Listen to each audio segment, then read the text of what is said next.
Merci ma femme, toujours aussi efficace. Alors d'abord, moi je voudrais, avant de commencer le message ce matin, remercier tous ceux qui, durant toute l'année, travaillent ici, ceux qui sont présents, ceux qui ne sont pas présents. Il y a tellement, vous savez, de choses que vous ne voyez pas. Mais ce qui est important, c'est le cœur. Donc merci vraiment à toutes et tous pour qui vous êtes, pour ce que vous faites. Et je veux vous encourager à continuer dans cette lancée parce que sans vous, on ne fait rien. Maintenant, j'aimerais que vous puissiez vous applaudir parce que je crois que c'est important que vous soyez aussi encouragés. Nous voulons être encouragés, chacun a besoin d'être encouragé. Est-ce qu'il y a quelqu'un qui a jamais besoin d'être encouragé? On a toujours tous besoin d'être encouragés. Amen. Alors merci à toutes les équipes, à tout ce qui se passe et on veut vraiment rendre gloire premièrement au Seigneur pour tout ce que lui, il nous permet de faire et aussi parce qu'il nous garde. Hein. Parce que sans ça, on est peu de choses, hein, n'est-ce pas? Bon, alors, donc petite surprise après. Vous avez vu, j'ai mis une cravate en or massif là. C'est pour que la lumière du Seigneur se reflète sur vous. Alléluia.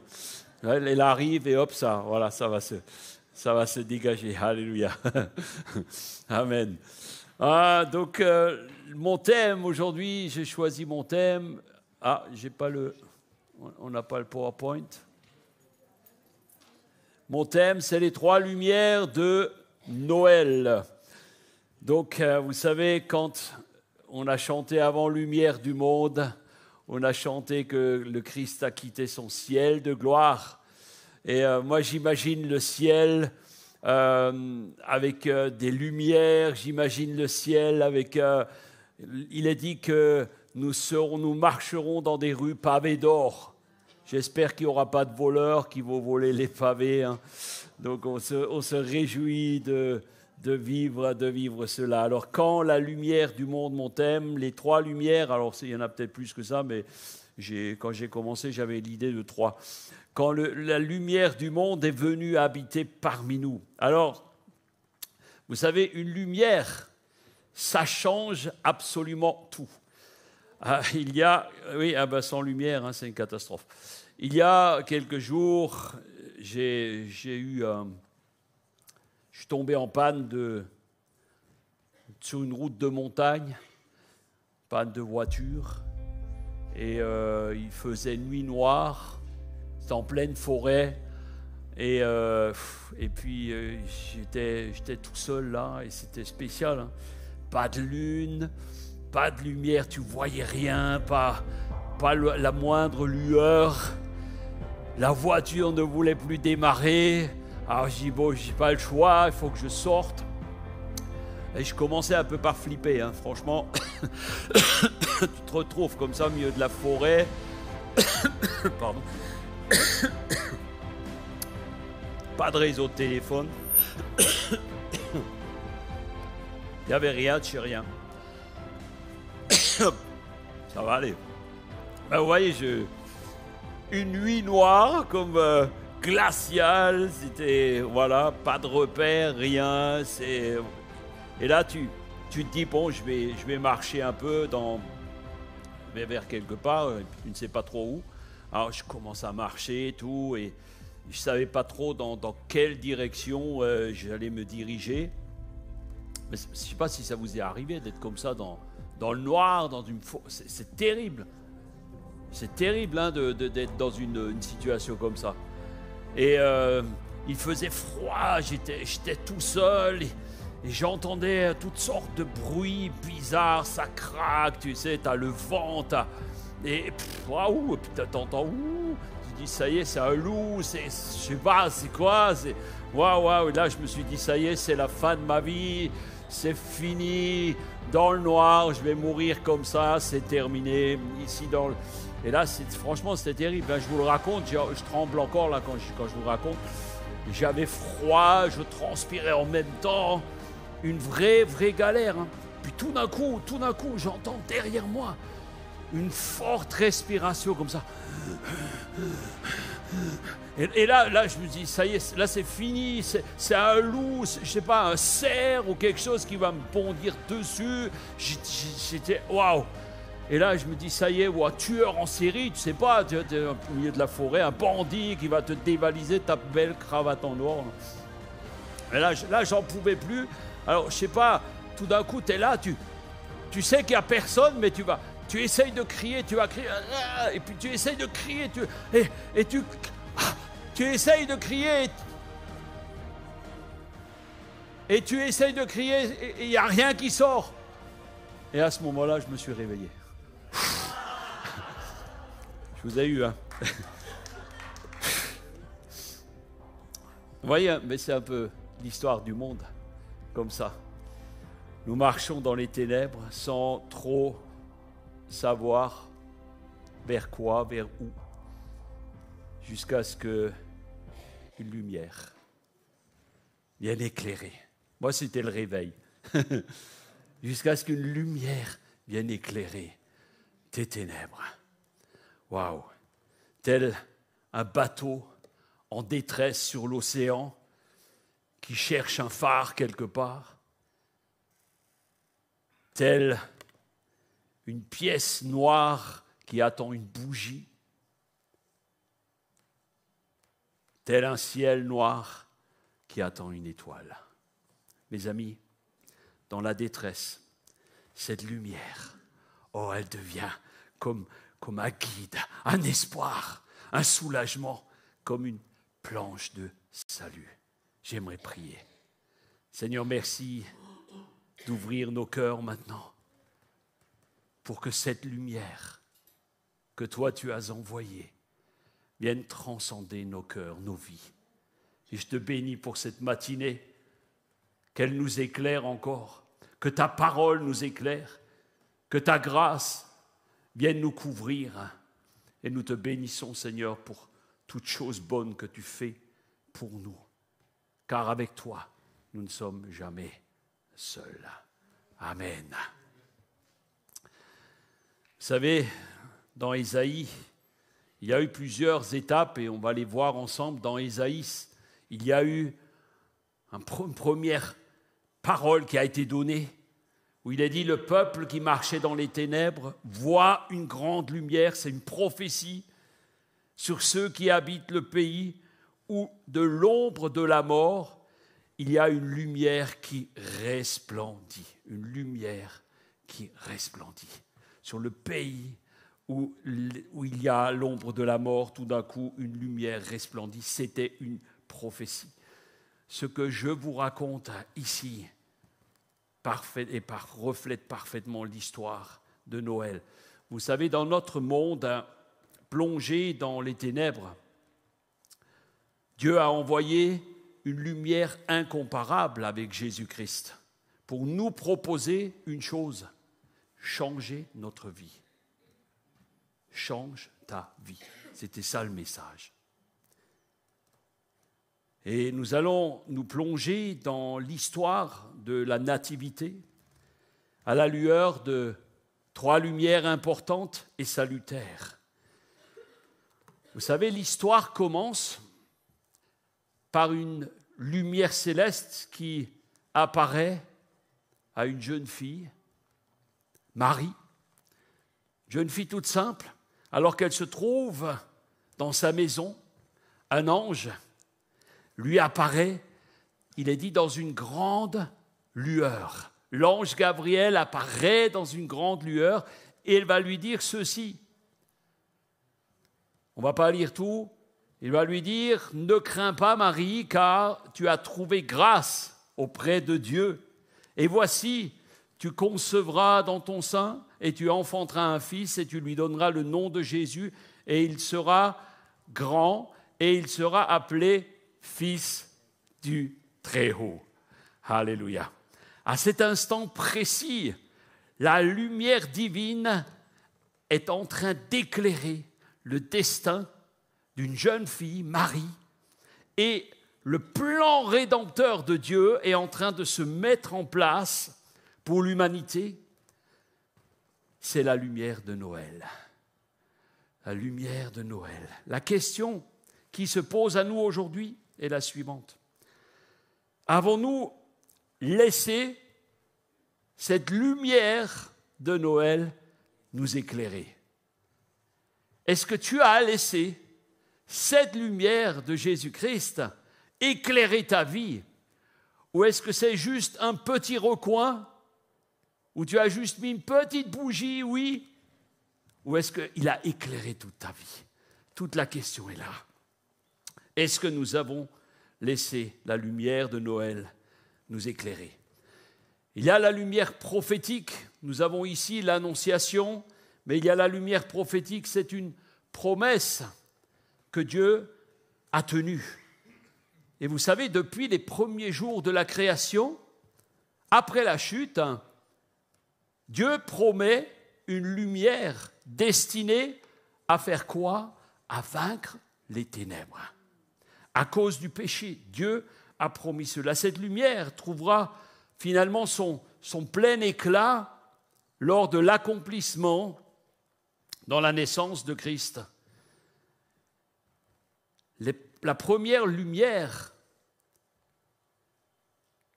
nous est donnée dans Genèse 3,15, où il est question, c'est plutôt une lueur d'espoir. On ne va pas le lire, mais dans ce passage, Dieu promet qu'une postérité écrasera la tête du serpent. C'est-à-dire qu'ils sont dans les ténèbres, ils ont été chassés hors du jardin, ils sont dans la détresse. Est-ce que vous imaginez dans l'état où ils étaient? On a commis une faute, Dieu nous a chassés, et maintenant il est en train de nous donner une solution. Il dit, bon, quelque chose va se passer. Dieu promet une postérité, c'est-à-dire que ce n'est pas vous qui allez écraser la tête du serpent, mais la postérité qui va être donnée, eh bien, le fera. C'est une première prophétie donnée à Adam et Ève et apporte vraiment une lueur d'espoir. Alors, Dieu a toujours eu un plan pour sa création.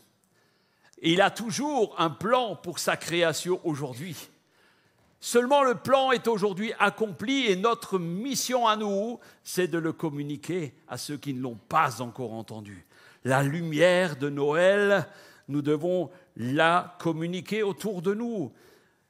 Ensuite, Dieu a voulu préparer son peuple. Les prophètes vont, tout au long de la parole de Dieu, allumer comme des lanternes, des bougies d'espérance, jusqu'à ce que nous avons lu avant, jusqu'à ce que le Seigneur soit annoncé. Dans Ésaïe 9, verset 6, cette prophétie est extraordinaire. Ésaïe reçoit: un enfant nous est né, un fils nous est donné. C'était 700 ans avant la naissance de Christ.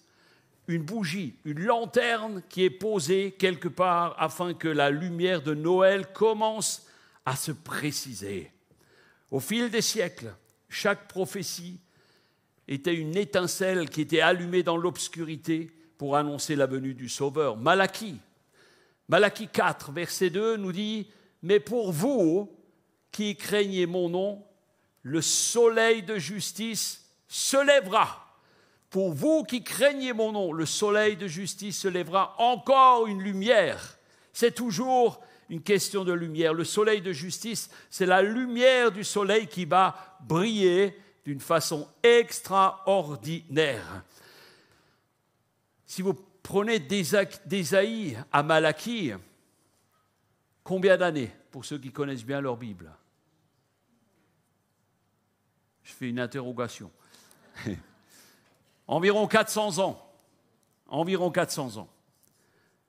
Alors imaginez-vous, vous êtes dans un tunnel de 400 ans, entre Adam et Ève jusqu'à la naissance de Christ. Combien d'années? 4000 ans. 4000 ans, un tunnel de 4000 ans que vous devez traverser. Imaginez, il est noir, comme j'ai raconté tout à l'heure. Vous n'avez aucun espoir, vous n'avez rien. Mais Dieu a mis des lumières tout au long de ce temps, afin que le chemin puisse être parcouru, afin que les hommes ne perdent pas courage. Donc un long tunnel où il y a des lanternes qui sont mises un peu à intervalles très irréguliers aussi, parce que parfois Dieu ne parlait pas pendant plusieurs siècles. Les prophètes, à travers les âges, ont placé ces lanternes qui ont éclairé le chemin jusqu'à la venue de Jésus. Mais seule la lumière de Noël pouvait illuminer pleinement le monde. Mes amis, ces prophéties nous rappellent que Dieu tient toujours ses promesses. Dieu tient toujours ses promesses pour toi, pour toi. Dieu tient ses promesses pour chacun d'entre nous. Même si ça dure longtemps, c'est mon message ce matin, même si ça dure longtemps. Est-ce que vous avez confiance encore dans les promesses de Dieu? Alléluia. Peut-être vous avez reçu personnellement des promesses, nous en avons reçu, et je voudrais vous encourager à revoir cette idée du tunnel. Les promesses que nous recevons sont des lumières dans le tunnel des ténèbres que nous traversons parfois. Si nous sommes en Christ, nous avons l'assurance que toute chose s'accomplira. Alléluia. La deuxième lumière dont je vous parle, c'est donc la lumière de Bethléem. La lumière de Bethléem, Dieu parmi nous. Dans la nuit paisible où Jésus est né, les ténèbres ont littéralement éclipsé par une lumière céleste toutes les ténèbres. Les bergers étaient dans les champs. Et on voit ces bergers, et dans Luc 2, de 8 à 14, il nous est raconté l'histoire des bergers qui étaient dans leurs champs, qui veillaient sur leurs troupeaux, et il nous est dit qu'une lumière éclatante est venue les envelopper. Ça, j'aimerais. Imaginez, une nuit noire, vous êtes là, gardez ces moutons, t'entends un petit bé, machin, et tout d'un coup, tu as une lumière extraordinaire qui vient illuminer le ciel, et qu'est-ce qui se passe? Des anges annoncent, et il leur dit, aujourd'hui, ce que vous attendiez depuis 4000 ans, aujourd'hui c'est arrivé.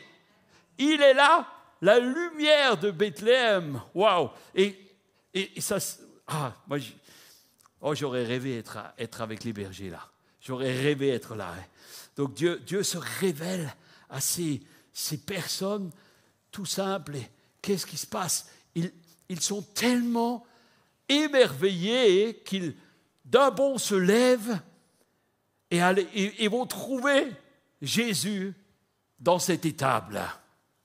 Et ils commencent à se mettre en marche directement parce qu'ils veulent honorer, louer le Dieu qui vient dans ce monde, comme la lumière qui est venue dans le monde, Jésus le Rédempteur. On pourrait applaudir ce que Dieu a fait. Seigneur, merci parce que tu as envoyé Jésus dans une simple étable. Oh, ces hommes ordinaires seront les premiers témoins de la lumière de Noël. Waouh! Ça, c'est un privilège extraordinaire. Voyez-vous, Dieu ne choisit pas les rois pour annoncer et pour se révéler. C'est toujours à des hommes et des femmes simples. Alléluia. Et cela nous montre que cette lumière est destinée à tous, sans exception. Alors, les bergers ont été très heureux, puisqu'ils sont allés d'un bond à... Moi, je vois toujours le berger avec le petit mouton sur les épaules et qui va pour adorer le Seigneur. Peut-être il lui a offert carrément à la famille un jeune mouton. Alors aujourd'hui, comment la terre... Avant, on a chanté ce chant, la terre accueille son roi. La terre accueille son roi. Comment la terre a-t-elle accueilli ce roi? Comment la terre a-t-elle accueilli le Sauveur du monde? Est-ce que c'était avec des cris de joie? Est-ce que c'est aujourd'hui avec des cris de joie? C'est plutôt avec des cris « merci pour les beaux cadeaux ». N'est-ce pas? Alors, aujourd'hui, le monde, on n'ose même plus appeler Noël, Noël. On parle maintenant, on se souhaite bonne fête de fin d'année. Heureusement qu'il n'est pas né en début d'année, hein, ça ferait bizarre. Hein. Bonne fête de début d'année. Oh, ça irait aussi, hein, on me dira. Mais est-ce que ce n'est pas plus important de se dire, waouh, la lumière de Noël brille dans nos maisons. Mais toujours est-il que dans la quasi-indifférence totale, l'élément central de cette fête est oublié aujourd'hui par la plus grande partie du monde. On raconte l'histoire d'un châtelain au XIXe siècle qui était désespéré parce que sa femme ne pouvait avoir d'enfant. Tout allait bien dans leur vie. Alors ils se sont mis à genoux, ils ont supplié Dieu, ils ont prié pendant des mois, et enfin, miracle, la femme devint enceinte. Et alors, c'est un homme très riche, il était heureux. Il a dit, on va faire une fête, on va inviter tous nos amis, on va inviter plein de monde. Il avait une grande maison, un château, et on va faire une grande fête. Et il va organiser une grande fête. Un grand repas, et tout le monde va venir, et il invite tous ceux qu'il connaissait. Donc c'était en hiver, par un froid dimanche, après une célébration à l'église, tout le monde se réunit, on rentre dans la maison et on cherche la salle du repas, on se met autour de la table et on festoie, on mange, on rigole et c'était formidable. Et au bout d'un moment, un invité s'inquiète, il dit, mais où est le héros de cette journée? Le petit bébé, il est où? Tout le monde s'effraie, il dit, bon, tout le monde se lève, on va chercher l'enfant dans toute la maison, on va toutes les pièces, on ouvre toutes les pièces, et puis tout d'un coup, quelqu'un, dans le hall d'entrée, il y avait une grande table où tout le monde avait posé son manteau en arrivant. Et tout d'un coup, en soulevant les manteaux, on trouve le bébé. Il était là. Il était là. Mais sous l'épaisse couche de manteau, le bébé avait étouffé. Le héros du jour était mort. Pourquoi? Parce qu'on l'avait oublié. Parce qu'on l'avait oublié. Mes amis, cette histoire nous rappelle la fête de Noël. Parce que Jésus, finalement, n'est-il pas le grand oublié de cette fête? N'est-il pas le grand oublié de cette fête? On festoie, on invite du monde, on fait plein de choses extraordinaires. Mais celui qui est au centre de la fête, on l'a oublié.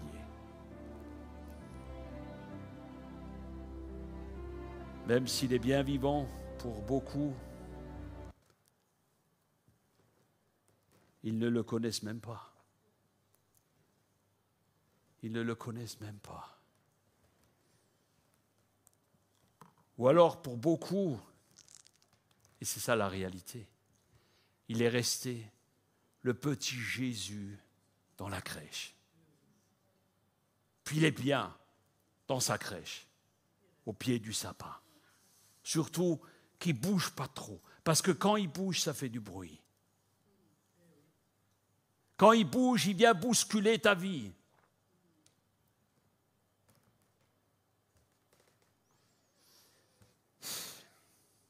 Mes amis, gardons une belle place dans nos fêtes. Notre Sauveur notre Rédempteur est né. Il est vivant. Et si nous le fêtons, nous voulons lui garder une place d'honneur. Un jour, j'ai entendu quelqu'un qui disait, dans ma famille, c'était une tradition, on laissait toujours une chaise vide. Je ne sais pas si vous avez entendu ça, et je crois qu'il y en a qui le font encore aujourd'hui. Une chaise vide, comme pour dire, Seigneur, tu es l'invité de la maison. Saint-Esprit, tu es là. Je ne te vois pas, je ne peux pas te toucher, mais tu es là. Alors gardons-lui une place. Voyons une autre image, la lumière. Et j'ai parlé des mages. Hop, non, je suis à l'envers. Hop, tac. Je crois que Rachel, j'aurais besoin de ton aide. Hop. Là, ça, c'était la fête. Voilà, c'est là que j'ai loupé. Je crois que je suis bloqué, Rachel. Si tu peux me sauver la vie. Hop. Bon, je te laisse faire. Hein. Tu vas à la suivante. Donc, la suite, c'est l'image des mages qui étaient guidés par une étoile. Une étoile. Et vous pouvez lire l'histoire dans Matthieu 2, partie du verset 1er 12, où il est question de mages qui venaient de l'Orient. On parle des astronomes, il n'était pas question que ce soit des rois, mais il paraît, c'était des mages. Merci Rachel, super.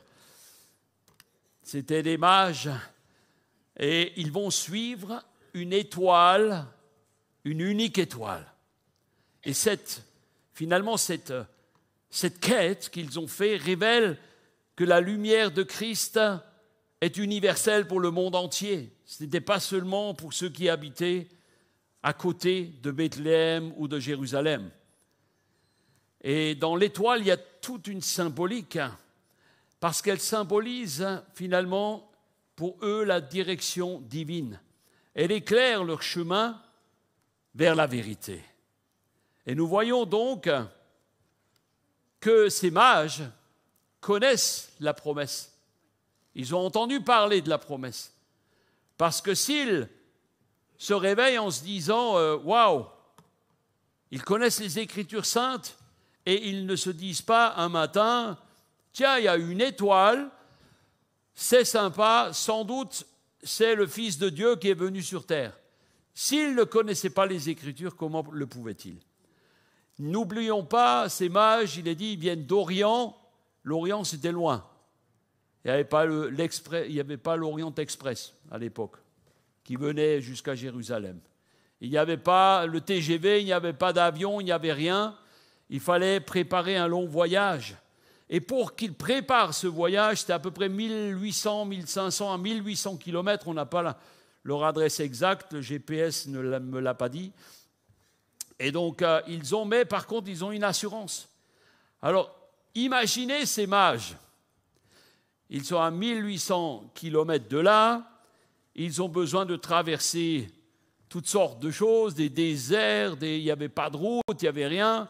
Tu pars pas comme ça à l'époque sans rien préparer. Donc, ils ont bien préparé leur travail parce qu'il y avait toutes sortes de dangers. Il y avait des brigands sur la route, surtout qui transportaient des choses intéressantes.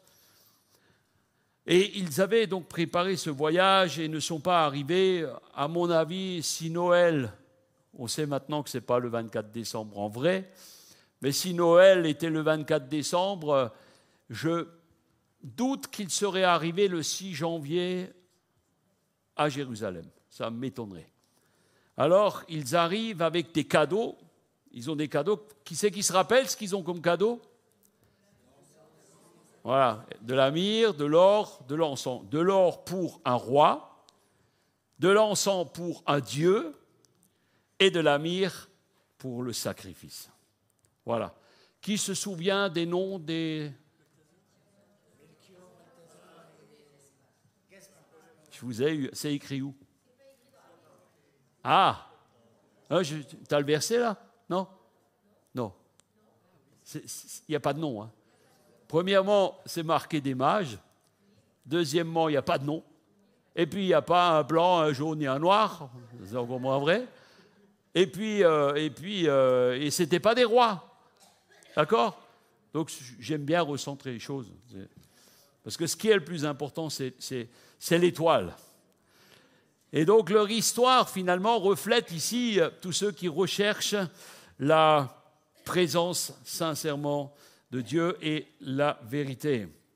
Alors, nous sommes donc capables, est-ce que nous, aujourd'hui, nous sommes capables de voir cette étoile? Est-ce que nous sommes capables de voir cette lumière de l'Évangile aujourd'hui? Parce qu'à travers la lumière, c'est la parole de Dieu que nous voyons. Amen. Alors aujourd'hui, la lumière de Dieu brille encore et surtout à travers sa parole. Est-ce que vous êtes prêts à suivre cette lumière avec foi et détermination aujourd'hui encore?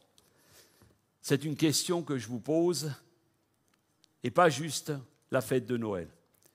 Alors, trouver la lumière dans nos ténèbres personnelles est essentiel et Jésus n'est pas seulement la lumière du monde, mais il est aussi la lumière dans notre vie qui éclaire nos ténèbres. Il est dit dans Jean 8, 12, « Je suis la lumière du monde, celui qui me suit ne marchera plus ou ne marchera pas dans les ténèbres, mais il aura la lumière de la vie. » Amen. Alors les ténèbres dans notre époque, vous savez, des millions de personnes vivent dans le désespoir, la solitude, la peur. Il y a des guerres maintenant, il y a toutes sortes. On a parlé de Mayotte tout à l'heure. Beaucoup de gens sont perdus et cherchent une issue sans savoir vers quoi vraiment se tourner. Alors Noël nous rappelle que Jésus est venu pour illuminer, éclairer nos zones d'ombre.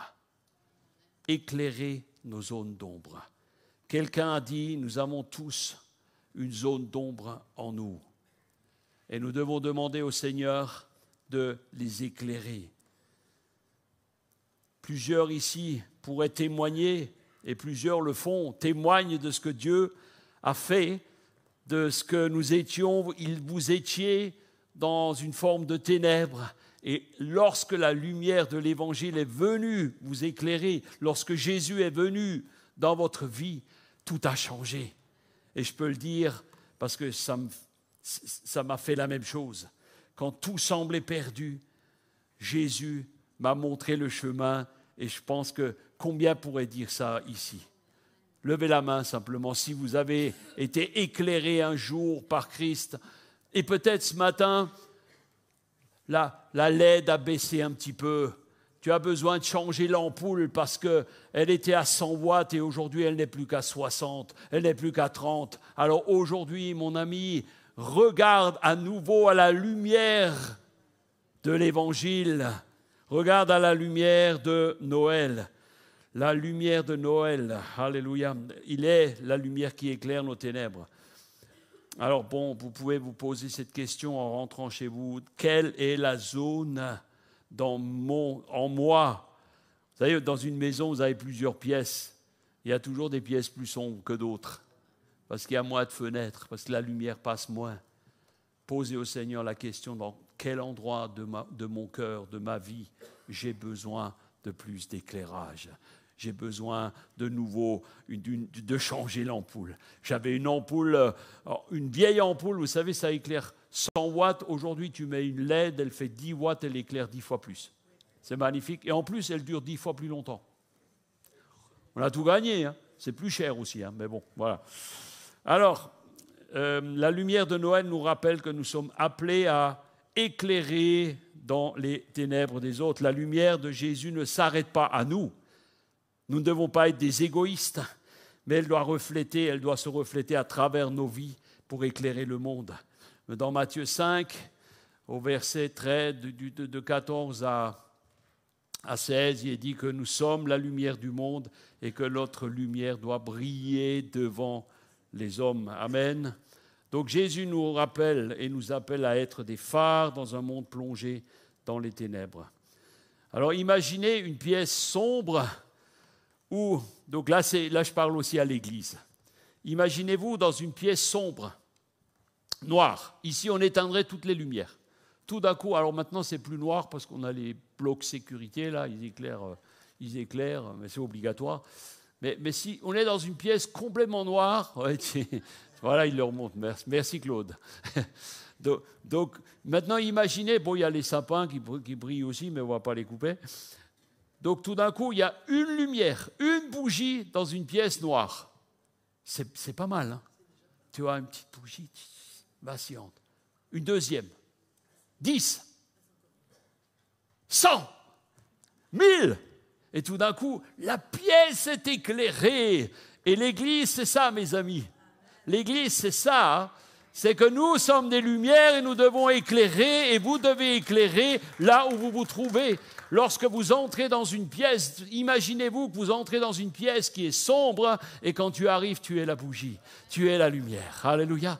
Et là, tout d'un coup, il y en a un deuxième, un troisième, 1000, et ça éclaire de 1000 feux. Alléluia. L'Église, ensemble, est appelée à illuminer le monde. Je termine. Et on raconte l'histoire d'une... Il y a fort longtemps, dans un petit village, pendant une journée d'hiver, il neigeait, je vous ai mis la neige, parce qu'on n'en a pas ici, une pauvre mendiante que personne ne connaissait, traversait le village. Elle avait faim, elle avait froid, et personne ne l'a remarqué. Alors, elle a commencé à frapper aux portes, mais l'accueil était glacial. Elle était là, j'ai faim, donnez-moi quelque chose. Certains lui donnaient un morceau de pain rassis. D'autres lui donnaient juste des restes de repas. D'autres lui donnaient des miettes. D'autres lui donnaient un os. Sauf une famille. Et elle était là, elle tremblait de froid, elle était mal en point. Une famille lui dit, venez madame, rentrez. On n'est pas bien riche, on n'a pas beaucoup, mais partagez avec nous le repas. Elle était toute contente. Elle s'assoit, elle se réchauffe. Elle remercie chaleureusement cette famille. Et puis, elle continue son chemin. Et puis elle disparaît, plus personne ne la voit. L'histoire pourrait s'arrêter là, mais elle n'est pas finie. Quelques jours plus tard, tous les villageois étaient dans l'étonnement parce que la comtesse du village a invité tout le village pour un grand festin. Tout le monde avait sa petite invitation, ils étaient contents. Et puis ils montent, se mettent sur leur 31, ils sont tout heureux et c'était magnifique. Et ils arrivent tellement honorés dans ce beau château, waouh! Ils voient l'accueil, le majordome qui ouvre la porte, tapis rouge, machin et tout. Et là, ils n'en peuvent plus, ils regardent les beaux tableaux, ils regardent tous les beaux mobiliers, tout ce qu'il y a là dans la maison. Un accueil en grande pompe, comme on dit. Hein. Et alors, ils sont invités à se mettre dans la salle du banquet, toute la table était mise, et chacun avait son nom à sa place. Waouh! C'était magnifique. Et là, ils se sentaient tellement honorés. Et là, ils sont là, waouh! Qu'est-ce qu'on a au menu? Le menu n'était pas sur la table. Et là, ils sont assis à table et ils disent, waouh, ça va être magnifique. Ils vont amener du foie gras, des canards, machin. Je vous donne faim, là, c'est l'heure de... Vous allez bientôt manger. Des poulets rôtis, bons gâteaux et tout. Et gigot, qu'est-ce qu'on peut... Des frites, je sais pas. J'arrête, c'est bon, ma femme a faim. J'arrête. Et là, ils se disent, waouh, miam, miam, miam, on va se régaler, on va s'en mettre plein. En plus, on ne paye pas, c'est formidable. Et là, quand les plats arrivent, alors ils commencent, les serveurs arrivent avec des grands plats, la serviette sur le bras et tout. Et ils commencent à servir sur les assiettes. Puis là, tout d'un coup, ça murmure. Ça murmure fort. Et plus ils servaient, plus ça murmurait fort. Et tout d'un coup, il y a un qui dit, ouais, qu'est-ce que c'est que ça? Il y en a un qui a reçu un morceau de pain rassis, un autre a reçu un os, un autre a reçu des miettes, un truc, une espèce de bouillie sur la table. Sauf une famille. Une famille avait reçu du foie gras, du poulet, des frites. C'était magnifique. Et là, ils étaient, ouais, mais comment ça se fait que ceux-là, ils ont eu, nous, on n'a rien. Tout d'un coup, arrive Madame la Comtesse. Quand la révolte était présente, là, ils ont pris des fourchettes. Ah, ça ira, ça ira. Et là, la Comtesse arrive, il dit, vous savez, vous avez dans vos assiettes exactement ce que vous m'avez donné. Morale de cette histoire, la mendiante que vous avez méprisée, c'était moi. Je ne vous ai redonné que ce que vous m'avez donné.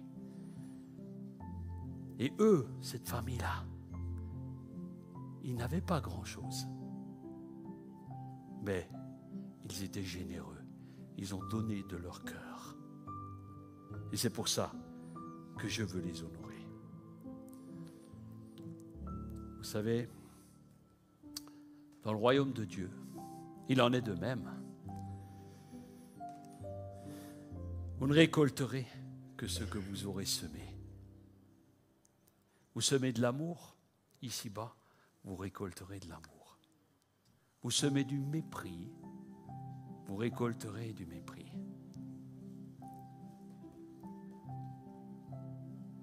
Cette famille n'avait pas plus que les autres, peut-être moins, mais elle avait un cœur différent.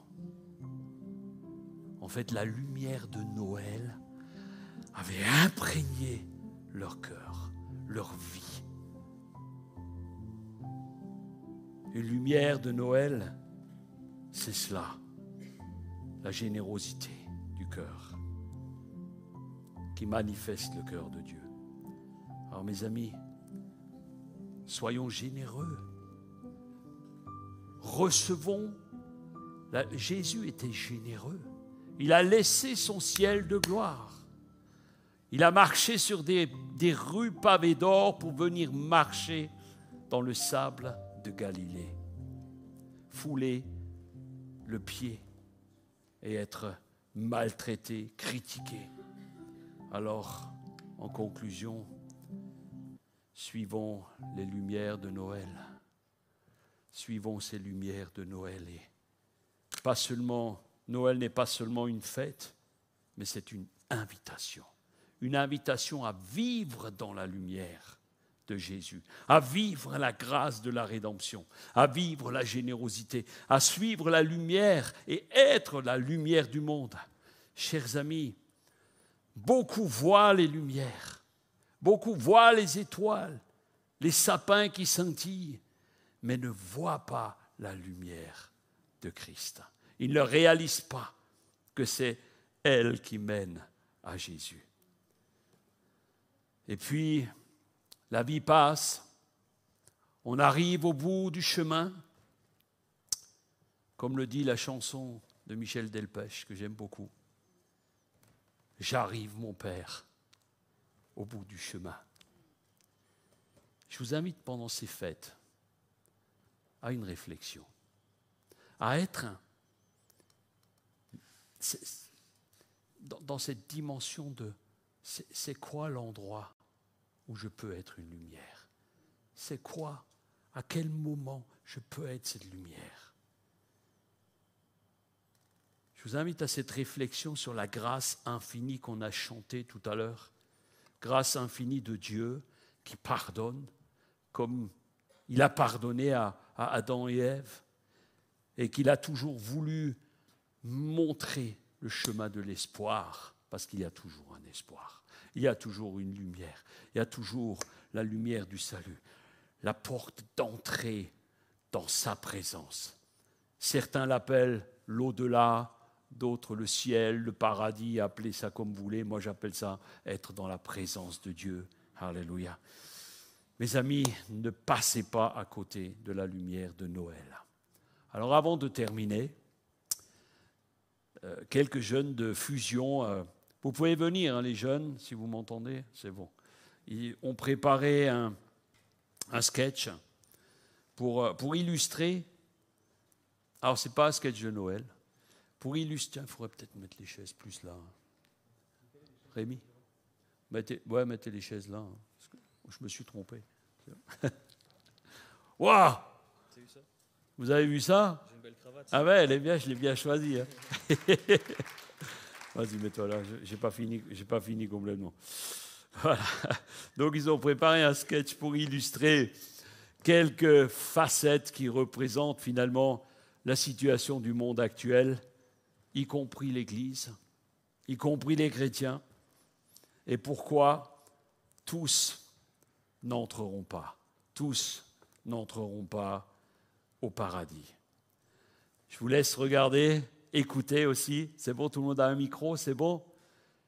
Super, voilà. Je vous laisse regarder et écouter et je vous reviens après. Tu peux baisser la lumière. Merci Claude.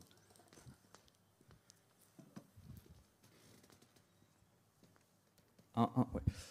Alors, dans la Bible, il est marqué « Quand vient la mort, tout est réglé ». Aujourd'hui, on vous a préparé un petit sketch avec l'équipe de Fusion, justement pour caricaturiser ça. Et voilà. Donc aujourd'hui, je joue le rôle d'un portier devant les portes du paradis. Voilà, bon, j'espère que vous êtes prêts. Au suivant.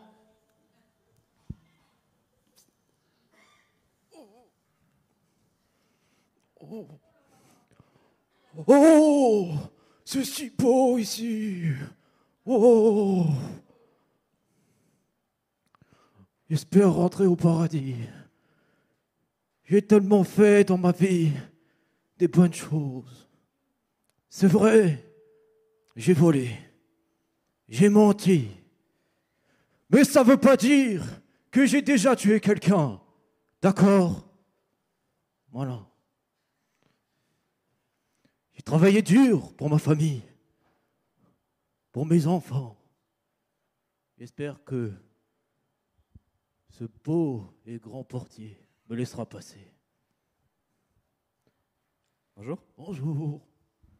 Vous, c'est en A? Oui. Attendez, je vous cherche. Non, pour vous, c'est pas possible. Non! Mais pourquoi? Parce que c'est pas possible, vous n'êtes pas dans le livre, vous n'êtes pas écrit, vous pouvez pas rentrer. J'ai tellement fait de bonnes œuvres dans ma vie. Oui, vous savez, monsieur, c'est pas les bonnes actions qui vous mènent au paradis. Je vous invite à aller attendre sur la droite. Oh, aïe, aïe. Eh ben, bon, allez au suivant.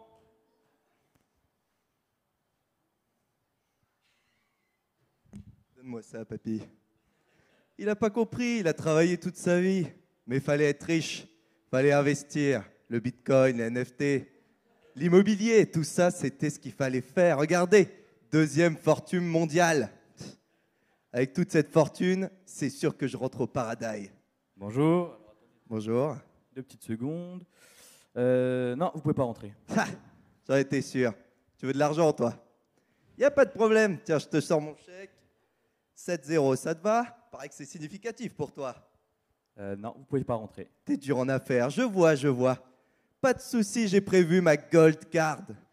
Et si j'efface le L, ça fait God card. Ça passe, ça. Ici, On n'achète pas les portes avec de l'argent. Je vous invite à aller avec monsieur là-bas. T'as pas vu le compte en banque, toi. Eh ben, elle est dure cette journée. Salut, papy. Au suivant. Voici l'intello, tiens. Vous avez même pas compris. Moi, je suis sûre de rentrer. Et vous savez pourquoi? La Bible. B-I-B-L-E. Je la connais par cœur. Verset Jean 3,16. Vous connaissez? Bah, moi aussi. Bonjour. Bonjour. Non, vous pouvez pas rentrer. C'est pas possible. Ah bah vous pouvez pas rentrer. Je la connais par cœur, la Bible, et je vais tous les dimanches à l'église. Alors vous la connaissez par cœur, certes, mais vous l'appliquez pas. Je vous invite à aller là-bas. C'est du n'importe quoi. Au suivant. Mais si personne ne peut rentrer, qui peut rentrer? Complètement d'accord. Jean-Pierre Macan. Mais je la connais, elle va jamais à l'église. Elle a vidé son compte en banque il y a 2 jours. Oh, elle a volé ma canne. Non, papy, t'es juste sénile. Bonjour. Ouais, bien sûr, bienvenue au paradis. Quoi? Vous vous demandez comment ça se fait que elle rentre et pas vous? Alors que monsieur, deuxième fortune du monde, monsieur a travaillé toute sa vie pour sa famille, il a fait que des bonnes actions et quelques mauvaises. Et elle connaît la Bible par cœur, elle a jamais loupé un seul dimanche à l'église. Et pourtant, malgré tout ça, ils n'ont pas vraiment compris le message. Comme Serge l'a expliqué aujourd'hui dans son message pour Noël, c'est par la foi en Jésus. Cette femme, elle est pauvre, elle n'a pas d'argent. Cette femme, elle a volé, elle a fait des péchés dans sa vie.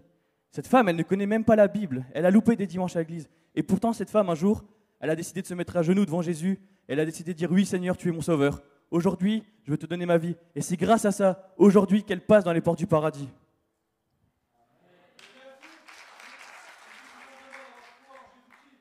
Voilà.